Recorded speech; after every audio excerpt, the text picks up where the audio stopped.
ಇವತ್ತು ಒಂದು ವಿಭಿನ್ನವಾದ ಬೆಳೆ ಬಗ್ಗೆ ನಿಮಗೆ ಮಾಹಿತಿ ಕೊಡಕ್ ಬಂದಿದ್ದೀನಿ. ಬೆಳೆ ಬಗ್ಗೆ ಅಂತ ಹೇಳಿದ್ರೆ ಇದು ಯಾವುದು ಹೂ ಗಿಡದ್ದು ಮತ್ತೆ ಇನ್ಯಾವುದೋ ತರಕಾರಿ ಗಿಡದ್ದಲ್ಲ, ಹಣ್ಣುಗಳ ಬೆಳೆ. ಹಣ್ಣುಗಳ ಬೆಳೆನಲ್ಲಿ ನಮಗೆ ಮೊದಲನಾಗೆ ಚಿಕ್ಕ ಮಕ್ಳಿದ್ದಾಗಿಂದ ನಮ್ಗೆ ಹೇಳ್ಕೊಡೋದು ಏನು, A for apple. A for apple ಅಂತ ಹೇಳಿದ್ರೆ ಇದೆ ಅಂತ ನಾನು ಇವಾಗೆ ನೋಡಿದ್ದು ಈ ಗಿಡದಾಗ. ಇದೇನು ಆಪಲ್ ಅಂತಾರೇನೋ, ನೀವು ನೋಡ್ಬಿಟ್ಟು ಹೇಳ್ಬಿಡಿ. ಸೊ ಇದು ಬಂದು ಒಂದು ಆಪಲ್ ಅಷ್ಟೋ ಇಷ್ಟೋ ಸುಮಾರಾಗಿ ಐತೆ. ಇದ್ರ ಪಕ್ಕದಾಗ ಒಂದ್ ಎರಡು ಪಿಂದೆ ಕಾಣಿಸ್ತೈತೆ. ಯಾಕಪ್ಪ ಇದು ಇಷ್ಟು ಮಾತ್ರ ಐತೆ ಅಂತ ನೀವು ಕೇಳ್ಬೋದು. ಇವನ್ ಯಾವ್ದೋ ಬರೀ ಗಿಡದಾಗ ಹೋಗ್ಬಿಟ್ಟು ಅಲ್ಲಾಡ್ಸಕ್ ಬಂದವನೆ ಅಂತ ಅನ್ಕೊಂಬೇಡ್ರಿ. ಇದು ಬಂದು ಆಕ್ಚುಲಿ ಏನಾಗಿದೆ ಅಂತ ಹೇಳಿದ್ರೆ, ಯುಗಾದಿಗೆ ಕ್ರಾಪ್ ಎಲ್ಲ ಕಟಿಂಗ್ ಆಗೋಗ್ಬಿಟ್ಟಿದೆಯಂತೆ. ಸೊ ಅದಾದ್ಮೇಲೆ ಲತೀಫ್ ತರ ಲೇಟ್ ಆಗಿ ಬಂದು ವಿಡಿಯೋ ಮಾಡ್ತಾ ಇದ್ದೀನಿ.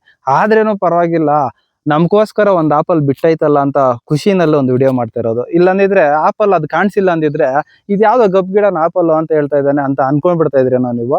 ಅದಕ್ಕೆ ಒಂದು ಪ್ರೂಫ್ಗಾದ್ರೂ ಆಗ್ಲಿ ಒಂದು ಬಿಟ್ಬಿಡ ಇದೆ, ಅದರಿಂದ ಸಂತೋಷದಿಂದ ವಿಡಿಯೋ ಮಾಡ್ತಾ ಇದ್ದೀನಿ. ಬನ್ನಿ ಈಗ ವಿಡಿಯೋ ಬಗ್ಗೆ ಇನ್ನಷ್ಟು ಮಾಹಿತಿಗಳನ್ನ ಮಾತಾಡೋಣ. ಏನಪ್ಪಾ ಅಂತ ಹೇಳಿದ್ರೆ, ಸಾಮಾನ್ಯವಾಗಿ ಆಪಲ್ ವಿಚಾರಕ್ಕೆ ಬಂದಾಗ ನಾವೆಲ್ಲ ಕಾಶ್ಮೀರಿ ಆಪಲ್ ಅಂತೆಲ್ಲ ಹೇಳ್ತಾ ಇರ್ತಾರಲ್ವಾ. ಸೊ ಕಾಶ್ಮೀರದಲ್ಲೇ ಬೆಳಿಬೇಕು ಅಂತ ಇಷ್ಟು ದಿನ ಜನಗಳು ಒಂದು ನಂಬಿಕೆನಲ್ಲಿದ್ರು. ಸೊ ಆ ನಂಬಿಕೆನ ಇಲ್ಲಿ ಒಂದು ಫಾರ್ಮರು ಸುಳ್ಳು ಮಾಡಿದ್ದಾರೆ. ಇದು ಬಂದು ಆಕ್ಚುಲಿ ಯಾವ್ದಂತ ಹೇಳಿದ್ರೆ ಏರಿಯಾ ಸೂಲಿಬೆಲೆ ಹತ್ರ ಏನೋ ಸಿದ್ದೇನಹಳ್ಳಿ ಅಂತ ಹೇಳ್ಬಿಟ್ಟು ಒಂದು ವಿಲೇಜ್ ಅಲ್ಲಿ ಬಂದು ಒಂದು ಫಾರ್ಮರು ಯಾವ ರೀತಿ ಯೋಚನೆ ಮಾಡಿದ್ರು ಏನೋ ಗೊತ್ತಿಲ್ಲ. ಸೊ ಈ ರೀತಿಯಲ್ಲಿ ಒಂದು ಆಪಲ್ ತೋಟ ಮಾಡಿದ್ದಾರೆ. ಇಷ್ಟೊತ್ತು ಮಾತಾಡ್ತಾನೆ ಇದ್ದೀನಿ, ಏರೋಪ್ಲೇನ್ಗಳು ಬಿಡ್ತಾನೆ ಅವರ ಮೇಲ್ಗಡೆ, ನನ್ಗಂತೂ ಗೊತ್ತಿಲ್ಲ. ಅಣ್ಣ ಮೇಲೆ ತೋರ್ಸಿ ಅಣ್ಣ. ಇವಾಗ ಬಂದಾಗಿಂದ ಸುಮಾರು ಒಂದು 20 ಏರೋಪ್ಲೇನ್ಗಳೇನೋ ಓಡಾಡವೆ. ಹಿಂಗ್ ಮಾತಾಡೋಣ ಅಂತ ಶುರು ಮಾಡೋಷ್ಟೊತ್ತಿಗೂ ಒಂದು ಏರೋಪ್ಲೇನ್ ಬರ್ತೈತೆ. ಏರ್ಪೋರ್ಟ್ ಇಲ್ಲೇ ಪಕ್ಕದಲ್ಲೇ ಐತೆ. ಸೊ ನಿಯರ್ ಬೈ ಇರೋದ್ರಿಂದ ಪ್ಲೈನ್ಗಳು ಉಡಾವಣೆ ಆಗ್ತಾ ಇರ್ತವೆ. ಅದ್ರ ಬಗ್ಗೆ ನಮ್ಗೆ ಯೋಚನೆ ಬೇಡ. ನಾವು ಬಂದಿರೋ ಮುಖ್ಯ ವಿಚಾರ ಏನೋ ಇವತ್ತು ಆಪಲ್ ಬಗ್ಗೆ ಡಿಸ್ಕಸ್ ಮಾಡ್ಲಿಕ್ಕೆ ಅಂತಾನೆ. ಸೊ ಇದನ್ನ ಬಂದು ಯಾಕಪ್ಪ ಕಾಶ್ಮೀರದಲ್ಲೇ ಬೆಳಿಬೇಕು ಅಂತ ಹೇಳ್ಬಿಟ್ಟು ನನಗಂತೂ ಗೊತ್ತಿಲ್ಲ. ಆದ್ರೆ ಬರದ ನಾಡಲ್ಲಿ ಅಂದ್ರೆ ಈ ಬಯಲು ಸೀಮೆನಲ್ಲೂ ಆಪಲ್ನ ಬೆಳೆದು ಒಂದು 2 ಕಟಿಂಗ್ ತಗೊಂಡು ಒಂದು ಸಕ್ಸಸ್ ಅನ್ನೋದು ತಗೊಂಡಿದ್ದಾರೆ ಅಂತ ನನ್ನ ಅನಿಸಿಕೆ. ಸಕ್ಸಸ್ ತಗೊಂಡಿದ್ದಾರೆ ಇಲ್ಲ ಅನ್ನೋದೆಲ್ಲ ಬಂದು ನಮ್ಮ ಫಾರ್ಮರ್ ಹತ್ರ ಮಾತಾಡೋಣ. ಸೊ ಹಿಂಗೆ ಬರ್ತಾ ಇದ್ರೆ ನೋಡಿ, ನಿಮ್ಗೆ ಬೇಕಾಗಿದ್ರೆ ಕಟಿಂಗ್ ಎಲ್ಲ ಆದ್ಮೇಲೆ ನೋಡಿ ಆ ಉಳಿದಿರೋ ಅಂತ ಕೆಲವೊಂದು ಆಪಲ್ಗಳನ್ನ ನೀವು ಗಮನಿಸಬಹುದು. ಇಲ್ಲಿರುವಂತದ್ದು ನೋಡಿ, ಈ ಗಿಡದಲ್ಲಿ 2 ಇದೆ. ಇನ್ನು ಹೂವಿನ ವಿಚಾರಕ್ಕೆ ಬಂದಾಗ ಆಪಲ್ ಹೂವು ಯಾವ ರೀತಿ ಇರುತ್ತೆ ಅಂತ ಹೇಳಿದ್ರೆ ಇಲ್ಲಿ ಗಮನಿಸಿ ನೋಡಿ, ಈ ರೀತಿಯಲ್ಲಿ ಇರುತ್ತೆ ಆಪಲ್ ಹೂವು ಎಲ್ಲ. ಸೊ ಇನ್ನಷ್ಟು ಪಿಂದೆಗಳು, ಹೂವು ಪಿಂದೆ ತೋರಿಸ್ಬೇಕಂತ ಹೇಳಿದ್ರೆ ಬನ್ನಿ ಈಗ ಈ ಕಡೆನೆ ಹೋಗೋಣ. ನಮಗೂ ಇಷ್ಟ ಏನೋ ತರಕಾರಿ ಬೆಳೆಗಳ ಬಗ್ಗೆ ಒಂದಷ್ಟು ಅನುಭವ ಇರ್ತದೆ ಅಷ್ಟೇ. ಇನ್ನು ಅದನ್ನ ಹೊರತುಪಡಿಸಿ ಆಪಲ್ ಎಲ್ಲ ಆ ರೇಂಜ್ಗೆಲ್ಲ ಬುದ್ಧಿವಂತಿಕೆ ನಮ್ಗಿಲ್ಲ. ಇದನ್ನ ಫಾರ್ಮರ್ ಜೊತೆ ಇನ್ನಷ್ಟು ಡಿಸ್ಕಸ್ ಮಾಡೋಣ. ಯಾವ ರೀತಿ ಹೆಂಗೆ ಮೇಂಟೈನ್ ಮಾಡ್ತಾರೆ ಇದನ್ನೆಲ್ಲ ಒಟ್ಟಾರೆ ನೋಡೋಣ. ಇಲ್ಲಿ ನೋಡ್ತಿರ್ಬೋದು, 2 ಆಪಲ್ ಇದೆ ನೋಡಿ. ಈ ರೀತಿಯಲ್ಲಿ ಒಂದು ಫ್ರೂಟ್ ಸೆಟ್ಟಿಂಗ್ ಅನ್ನೋದು ಆಗ್ತದೆ. ಇನ್ನ ಒಂದು ಸ್ವಲ್ಪ ಚೆನ್ನಾಗಿ ಫ್ರೂಟ್ ಸೆಟ್ಟಿಂಗ್ ಎಲ್ಲ ಆಗಿರೋ ಟೈಮಲ್ಲಿ ಬಂದು ನಾವು ಆ ಟೈಮ್ಗೆ ಒಂದು ಸ್ವಲ್ಪ ವಿಡಿಯೋಗಳು ಜಾಸ್ತಿನೇ ಮಾಡ್ತಾ ಇದ್ರು. ಯಾಕೆ ಎಲ್ಲರೂ ಮಾಡೋದನ್ನೇ ನಾವು ಮಾಡೋದನ್ನ ಸುಮ್ಮನೆ ಇದ್ರೆ, ಬಟ್ ಏನೋ ಒಂದು ಕಂಟೆಂಟ್ ಕೊಡಬೇಕು ಅಂತ ಮನ್ಸಿಗೆ ಬಂತು, ಅದಕ್ಕೋಸ್ಕರ ಬಂದಿದ್ದು. ಬನ್ನಿ ಇನ್ನಷ್ಟು ಎಲ್ಲಾದ್ರೂ ಇದೆಯೋ ಒಂದು ಸ್ವಲ್ಪ ಹುಡುಕಾಟ ಮಾಡ್ಕೊಂಡು ಹೋಗೋಣ. ಅದೆಲ್ಲ ಆದ್ಮೇಲೆ ಬಂದು ಫಾರ್ಮರ್ನ ಮಾತಾಡಿಸಿ ಮುಖ್ಯವಾಗಿ ಅವ್ರ ಹತ್ರದಿಂದ ಏನ್ ಸಸಿ ರೇಟ್ ಏನಾಗುತ್ತೆ, ಇದಕ್ಕೆ ಬರಬಹುದಾದ ರೋಗ ಲಕ್ಷಣಗಳಾಗ್ಲಿ ಅಥವಾ ನೀರಾವರಿ ವಿಚಾರದಲ್ಲಿ ಯಾವ ರೀತಿ ಮಾಡಿದ್ದಾರೆ, ಒಟ್ಟಾರೆ ಮಾಹಿತಿಗಳನ್ನೆಲ್ಲ ಬಂದು ರೈತರ ಹತ್ರ ತಗೋಣ. ಮತ್ತೆ ಎಷ್ಟು ದಿನಕ್ಕೆ ನಾವು ಸಸಿ ನಾಟಿ ಮಾಡಿ ಎಷ್ಟು ದಿನಕ್ಕೆ ನಮ್ಗೆ ಕೊಯ್ಲು ಅನ್ನೋದು ಬರ್ತದೆ, ಸೊ ಒಂದು ಕೊಯ್ಲಿಂದ ಇನ್ನೊಂದು ಕೊಯ್ಲಿಗೆ ಅಂತರ ಎಷ್ಟು ಬರ್ತದೆ, ಮತ್ತೆ ಇನ್ನೇನಪ್ಪ ಅಂತ ಹೇಳಿದ್ರೆ ಯಾವ ಟೈಮ್ಗೆ ಕಟಿಂಗ್ ಹಾಕಿ ಯಾವ ತರ ಚಿಗುರು ಬರ್ದ ಮೇಲೆ ಕಾಯಿ ಸ್ಟಾರ್ಟ್ ಆಗುತ್ತೆ, ಇದು ಒಟ್ಟಾರೆ ಮಾಹಿತಿ ಬಂದು ರೈತರ ಹತ್ರ ತಗೊಬೇಕು. ಯಾಕಂತ ಹೇಳಿದ್ರೆ ನನಗೆ ಅಷ್ಟು ಅನುಭವ ಇಲ್ಲ. ಸೊ ಅದಕ್ಕೆ ನೀವು ಏನ್ ಮಾಡ್ಬೇಕು ಅಂತ ಹೇಳಿದ್ರೆ ದಯವಿಟ್ಟು ವಿಡಿಯೋನ ಸ್ಕಿಪ್ ಮಾಡಿ ಅರ್ಧಂಬರ್ಧ ನೋಡ್ತೀರಾ. ಈ ರೀತಿ ನೋಡಿದ್ರೆ ನಮಗೂ ಏನು ಒಂದು ಇದಾಗೋದಿಲ್ಲ, ನಿಮಗೂ ಮಾಹಿತಿ ಸಿಗೋದಿಲ್ಲ. ಅದಕ್ಕೆ ಒಟ್ಟಾರೆ ಮಾಹಿತಿಗಳನ್ನ ನೀವು ತಗೊಳ್ಳೋವಾಗ ದಯವಿಟ್ಟು ಪೂರ್ತಿ ವಿಡಿಯೋಗಳನ್ನ ನೋಡಿ.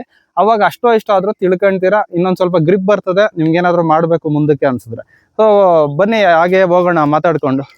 ಸ್ಕಿಪ್ ಮಾಡಿ ನೋಡಿ, ಇವಾಗ ತಾನೇ ಒಂದು ಏರೋಪ್ಲೇನ್ ಹೋಯ್ತು, ಅವಾಗ್ಲೇ ಇನ್ನೊಂದು ನೋಡುವಾತ ಐತೆ. ಅದ್ರಾಗ ಅದೆಷ್ಟು ಮಾತ್ರ ಕಾಣಿಸ್ತೈತೆ ಗೊತ್ತಿಲ್ಲ, ನನ್ನ ಫೋನಾಗ ನನ್ಕಂತೂ ಗೊತ್ತಿಲ್ಲ. ನೋಡ್ರಿ ಈ ತರ ಐತೆ, ಇಲ್ಲಿ ಬಿಡ್ತಾನೆ ಅವರೇ ಪ್ಲೈನ್ಗಳು. ಇನ್ನ ಬನ್ರಿ ನನ್ ಗುಣ್ಣ ನೋಡಿ ನಿಮ್ಗೂ ಬೇಜಾರಾಗಿರ್ತದೆ. ಗಿಡದಾಗ ಕಾಯಿಗಳನ್ನಾದ್ರೂ ಹುಡ್ಕೋಣ. ನೋಡಿ ಇಲ್ಲೊಂದು ಪಿಂದೆ ಇದೆ. ಹಾಗೆ ಬರ್ತಾ ಇನ್ನ ಒಂದ್ ಸ್ವಲ್ಪ ಇದಾವಂತೆ. ಬನ್ನಿ ಹೋಗೋಣ. ಕ್ಯಾಚ್ ಹಾಕೋಣ ಬನ್ರಿ. ಅದು ಇಲ್ಲಿ ನೋಡ್ರಿ, ಇದರಲ್ಲಿ ಇಲ್ಲೊಂದು 2 ಕಾಯಿ ಐತೆ ಬೋರ್ ಹತ್ರ. ಇಲ್ಲಿ ನೋಡಿ ಇಲ್ಲೊಂದು ಐತೆ. 4 ಕಾಯಿ ಐತೆ. ಇದ್ರಲ್ಲಿ ಏನೋ ಅಪ್ಪಿ ತಪ್ಪಿ ಇನ್ನ ಇವಾಗ ಬಿಡ್ತಾ ಇದೆ ನಿಧಾನಕ್ಕೆ. ಈ ರೀತಿಯಲ್ಲಿ ಕಾಯಿ ಬಿಟ್ಟಿದೆ. ಇನ್ನು ಕಾಯಿ ಫುಲ್ ಆಗಿದ್ದಾಗ ಬಲೆ ಚೆನ್ನಾಗಿರ್ತದೆ ನಮ್ಮ ಗಿಡಗಳು. ಈ ಬರದ ನಾಡಲ್ಲಿ ಯಾವ ರೀತಿ ಮೇಂಟೈನ್ ಮಾಡಿದ್ದಾರೆ ಎಲ್ಲ ನೋಡೋಣ. ಈಗ ಇದಕ್ಕೆ ನೀರಾವರಿನೂ ಜಾಸ್ತಿ ಏನೋ ಬೇಕಾಗಿಲ್ಲ ಅನಿಸ್ತದೆ. ಅಲ್ಲಿ ನೋಡಿದ್ರೆ ನೀರು ತೊಟ್ಟಿನಲ್ಲಿ ಸ್ಟಾಕ್ ಹಂಗೆ ಇತ್ತು. ಇಲ್ಲಿ ನೋಡಿದ್ರೆ ಓಸ್ ಪೈಪ್ ಇಳಿಸಿದ್ದಾರೆ. ಮೇ ಬಿ ಇವ್ರಿಗೆ ನೀರು ಕಡಿಮೆ ಇದ್ದಂಗಿದೆ. ಇನ್ನು ಈ ಆ್ಯಪಲ್ ಬೆಳೆ ಯಾರಿಗಾದರೂ ಇಂಟ್ರೆಸ್ಟಿಂಗ್ ಏನಾದರೂ ಇತ್ತಂತ ಹೇಳಿದ್ರೆ ದಯವಿಟ್ಟು ಎಸ್ ಅಂತ ಕಾಮೆಂಟ್ ಮಾಡಿ. ಯಾಕಂತ ಹೇಳಿದ್ರೆ ರೈತರ ಹತ್ರ ಮಾತಾಡಿರೋ ವಿಡಿಯೋ ಇನ್ನಷ್ಟು ಲೆಂತ್ ಆಗಿದೆ. ಸೊ ನೆಕ್ಸ್ಟ್ ಅದನ್ನೇ ಒಂದು ಸಪ್ರೇಟಾಗಿ ವಿಡಿಯೋ ಹಾಕಿರ್ತೀನಿ. ಸೊ ಯಾರಾದರೂ ಇಂಟ್ರೆಸ್ಟ್ ಇದ್ದರೆ ಎಸ್ ಅಂತ ದಯವಿಟ್ಟು ಮಿಸ್ ಮಾಡ್ದಿರ ಕಾಮೆಂಟ್ ಮಾಡಿ ಅಂತ ಹೇಳ್ತಾ ಬನ್ನಿ ವಿಡಿಯೋಗೆ ಹೋಗೋಣ. ಸೊ ಇದರಲ್ಲಿ ಇನ್ನೊಂದೊಂದು ಸ್ವಲ್ಪ ಬೇಸಿಕ್ಕು ಮಾಹಿತಿಗಳನ್ನ ಕೊಡೋದಿದೆ, ಅದನ್ನೆಲ್ಲ ಕೊಟ್ಬಿಡ್ತೀನಿ. ಸೊ ಈ ಗಿಡಕ್ಕೆ ಏನು ಯಥೇಚ್ಛವಾಗಿ ನೀರೇನೋ ಅವಶ್ಯಕತೆ ಇಲ್ಲ ಅಂತ ಕೇಳ್ಪಟ್ಟಿದ್ದೀನಿ. ಸೊ ಇದಾದಮೇಲೆ ಏನಪ್ಪ ಅಂತ ಹೇಳಿದ್ರೆ ಇದಕ್ಕೆ ಮೈನಾಗಿ ಕಾಡುವಂಥದ್ದು ಕೆಲವೊಂದು ರೋಗ ಇರ್ತದೆ ನೋಡಿ. ಈ ರೀತಿ ಈ ಕೊಂಬೆ ಒಣಗೋದು ರೋಗ ಇರ್ತದೆ. ಸೊ ಅದನ್ನು ಒಂದು ಸಮಗ್ರವಾಗಿ ಹತೋಟಿಯಲ್ಲಿ ಇಟ್ಕೊಂಡ್ರೆ ಖಂಡಿತ ಒಳ್ಳೆ ಇದಿರ್ತದಂತೆ. ಇನ್ನು ಸಸಿಯಿಂದ ಸಸಿಗಳಿಗೆ ಅಂತರ ಹೇಳೋದಾದರೆ 10ರಿಂದ 10 ಅಡಿ ಅಂತರ ಕೊಟ್ಟಿರ್ತಾರೆ ಸಸಿಗಳಿಗೆ.